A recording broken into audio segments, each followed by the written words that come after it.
a bootlegkev.com exclusive.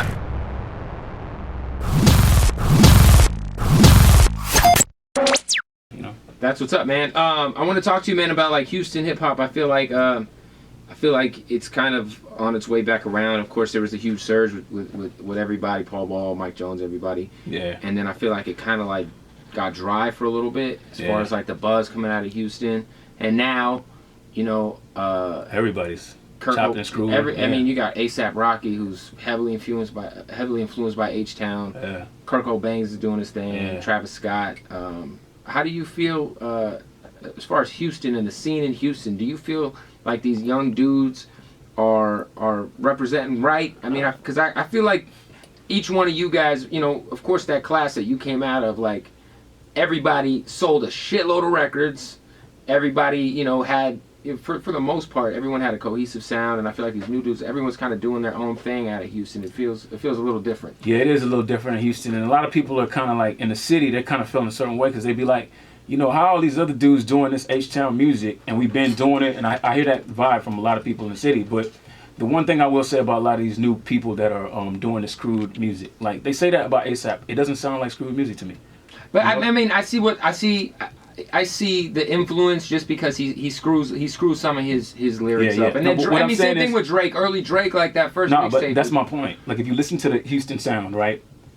The traditional original Houston sound, it doesn't sound like what these guys are doing. Right. They're influenced by it, so they're putting a twist on it, and I think that's what makes the mainstream acceptable to this sound, because it's not the same thing. Nobody wants to hear the same thing 10 million times. To be fair, too, I it's feel a like twist on it. So, I feel like you were one of the original H-Town dudes who really kind of like, I don't want to say you kind of did your own thing. Went a different lane. So that's why you had your own thing. You were lyrical. You had to harmonize. That's why I'm saying I understand that people are putting a twist on it, because that's what's making it fresh again. It's re-energizing the sound. You know what I mean? There's nobody riding around right now in California right now with a fully screwed CD like I'ma calm down, I'ma blah, and that's what we used to do, right? So now everybody's taking a screwed sound and putting a little twist on it, and you know, I hear stuff that's screwed and it's got like EDM under it, or it's got dubstep under it. Like this is a different twist on screwed music, so that's why it's like refreshing, it's energizing it, you know. So I can understand why a lot of these white kids out here that are buying this music can get excited about this again.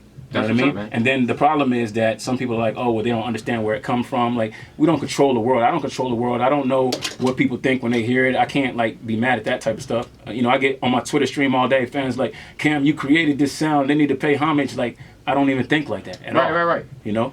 I feel like when it comes to Chamillionaire, man, like we were talking earlier, you're kind of like ahead of your time, because I remember the online work you used to put in, man, like was crazy. I remember always, you know, seeing shit on your MySpace contests you would do with fans, stuff like that.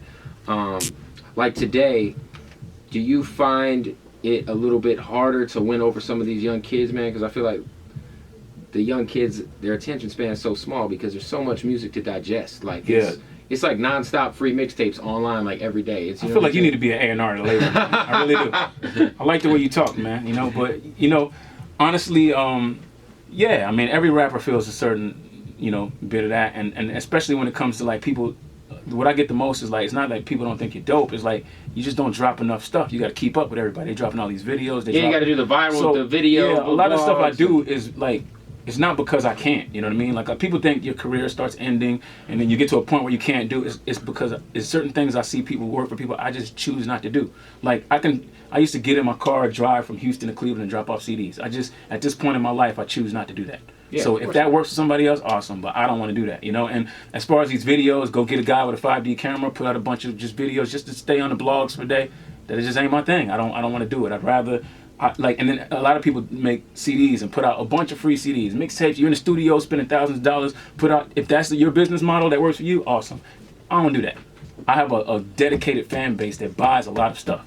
So why would you know what I mean? Man, I sell them. I sell it to them. I sell it to them. And you know, that's just the way I feel I want to operate. So, you know. Are the majors like even like in your cards anymore? Do you even like look to like get another deal, or are you just comfortable in the independent honestly, space? when I left Universal, my lawyer at the time, you know, Oprah's lawyer, you know, Don Passman, big guy, you know, he was like, let's go get another one. And I was like, nah. I don't want to. And they I feel like at that time, man, like you had like a lot of pull, like as far as. Nah, to this day I still do. You know what I mean? Like I talk to a lot of people at labels, you know, but The reason why is because I'm not saying that labels are bad. You know what I mean? You just got to go in there with leverage. And That's what it's all about leverage. Yeah, and all the stuff that I see, you know, every day they sign, you know, say a new rapper signed a deal, but nobody ever asks what did he get.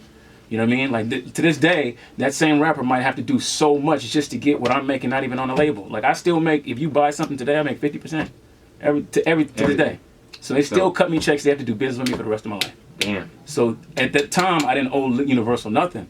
So I was thinking, man, this is the best time to leave because, you know, the label system is designed to make you owe money. So now, if they get me in debt, then they won't cut me checks. So now that I don't owe no money, let me get out of here now. And for the rest of my life, you guys just keep paying me half. Volkswagen calls, and once a commercial, they call me. Boom. I negotiated. That's dope. Cut my check. You know what I'm saying? So I think from a business mind like that, and I can't say that I wouldn't go do some kind of situation with a major because all this stuff that I'm doing, if you see, like, we're going to Dubai, we're shooting videos, we're in Saddam Hussein's palace shooting videos, and all the stuff that I've never put out. Because I choose not to put out little 5D videos. I collected all this greatness and be like, when it's time, I'm going to put it on a DVD and sell that shit. No, it's gonna be. But I don't want to put it out in the backyard for just my homeboys to see. I want the world to see it. But I'm gonna have a little bit more leverage when I show them what I got. You know. I feel you, man. I feel you. That's one thing. I feel like it seems like it's a little the way the internet is taking over hip hop and just like the way people consume music. It feels like it's a little harder to stay current and relevant when you're competing against, like you said, like guys who put out visuals non-stop. It's just but see, there's two different sides of relevancy. I think there's a lot of people that feel like, you know, I need to tweet every day, I need to post on Facebook every day, I need to be on the blogs every day just so I can stay relevant. But what happens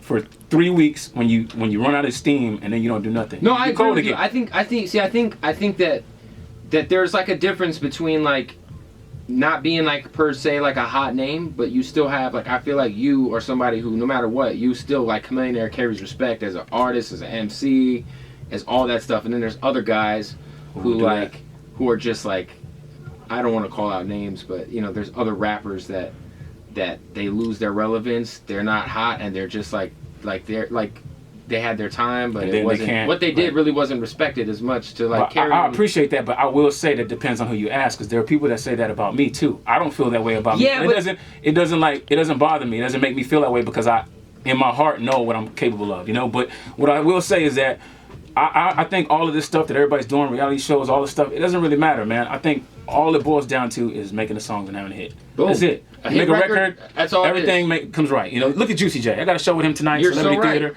and he's a perfect example. Man. All it is, I always tell everybody, like everyone is a hit record away from being hot again. That's it. He could be Coolio, or I mean, seriously. Like, yeah. So the Ja Rule could come out with a hit record. The test of time for me. The test of time for me is that if I come out with all this great stuff that I say I got, and there's nothing like that there, then I was wrong. So when are we waiting? When it's right. You got the EP out? When it's right. Yeah, see, the EPs and the stuff that I put out is just like a placeholder. Little in teasers. between. But when you go listen to them, you'll see that it's still dope. It's still quality. The artwork, everything looks dope. There's still that lizard logo, you know, and I'm still doing a good amount of sales off of each one. So if somebody's like, oh, well, Cam dropped another album, it probably went wood. They have no idea these independent guys probably couldn't sell what I sell on my website. Like, right now, as we speak, I think I have one of the biggest artist websites. I really do. I mean, other than 50 Cent. 50 Cent, he's got This Is 50. That's the only one that I think is just like super big. But as far as like, you know, interaction with fans, like you'll see comments that have like 300, 400 comments. They're buying everything I put out. I have an email list where I'm emailing them every day. That's dope, and man. All these responses from thousands and thousands Honestly, of fans. that's all that matters. As long as like you got your fan base, and as long as, you know, to me, like if I was an artist, as long as I could live comfortably off doing something I love, like making hip hop music, that's what I'm doing. That matters. And that was the reason why I had that conversation with my lawyer, because at the time he was like, what are you going to do? Are you going to get back in your car and you're going to start driving to Cleveland and dropping off mixtapes? And I was like, nah, maybe I'll go invest in some stuff. Maybe I'll go, which I did. Yeah, because you caked. And then I was like, you know, maybe I'll go do this. And I just figured, you know, the best way for me to do the music that I want to do is to go and create it in the event that I'm done. And I come back to the majors and say, hey, this is what I got. And they don't like it, they can choose not to mess with it. But I would rather do it that way than be in a session. Like last time I was in a session, right, at the label, I walked in, I was a little bit late, walked in, and they were like, whoa, wait, Cam, we're not done yet. So I was like, oh, I had to step out of my own session. There's people in there, singers, everybody making a song for me without me. All right, go, wait a minute. When it gets to the point where you're not even telling your own story, that's not where you need to be. So all these young cats that's out here doing it, they're making the music they want to make. Crit, J. Cole, go down the line, every single one of them. And those are the people. That's what I people like. appreciate about the new format, kind of, is because people, they do what they want. They build up their fan base, and then it's like you said, it's all about the leverage. Then they get the leverage, and then the labels kind of Yeah, exactly. So when I was in there, it was like everybody come for a verse. I want to, like I'm a mixtape artist, so sometimes people would be like, man, I need a verse for this mixtape, and I want to give them 48 bars or whatever, right? And then it would be like, oh no, we can't clear you because and it was just like, come on. Or if they did clear me, they charged like $10 million for the person to clear. So I had to do it for free just so it wouldn't be that expensive. And it just got to the point where it's like, man, this is just, I feel you, man. Who are some new artists that you're fucking with, man? Who's people you bumping right now? Oh, man. Honestly, I don't really listen to anybody like a lot because I feel like as an artist, you kind of like subliminally start taking stuff from it. You know what I mean? Like perfect example is Ace Hood. He puts out that song, Hustle Hard, it becomes a hit. You hear it everywhere, and subliminally, everybody starts rapping like him. That same pattern. Right. Dun, dun, dun, dun, dun. Dun, dun, dun, dun, dun. And I was just like, man, did they realize they're just swag jacking Ace Hood? Without even knowing. Yeah, so I try not to listen to people because I don't want to steal from them, or I don't want to start getting the itch to start singing that auto-tune or nothing like that. Right. So, but I find like greatness in like a little bit of everything. Like I like Crit, I like J. Cole, I like Big Sean, I like all the new cats. ASAP, I've heard stuff from him that was cool. You know what I'm saying? But I can't say I like listen to everybody like every day. Like I'm not. That's what's up, man. Well, hey, man, we appreciate you coming through. I'm looking forward to some new album because I was waiting for Venom forever. Yeah, it's no longer Venom, it's Poison now. And, Poison, I switched it up, and it's gonna be ill. I don't want to say too much because every time I say something, I feel like somebody be taking my ideas, man. So I'm not saying too much now, but when it's ready, I'm gonna come back up here, and you already know. There it is, Chamillionaire. Make sure you hit him online. What is the website? Chamillionaire.com. Simple. Yeah. Boom.